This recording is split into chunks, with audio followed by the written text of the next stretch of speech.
नीतीश राणे अक्सर अपने बयानों से जहर उगलते रहते हैं।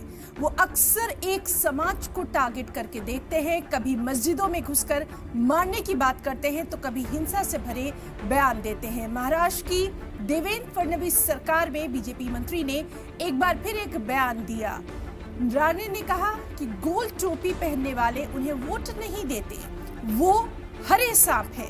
लोगों का कहना है कि इनका सीधा इशारा मुस्लिम समुदाय की तरफ था, क्योंकि इससे पहले भी वो सीधे तौर पर मुस्लिम समुदाय को टारगेट कर चुके हैं। नीतीश राणे ने यह भी कहा कि वो हिंदू मतदाताओं की वजह से चुनाव जीते और मंत्री बने। समाचार एजेंसी ANI के मुताबिक नीतीश राणे ने मुंबई में कहा कि गोल टोपी और दाढ़ी रखने वाले लोगों ने मुझे वोट नहीं दिया।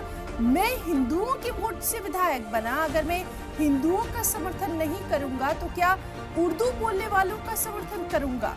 वो सांप है। मुंबई का DNA हिंदू है।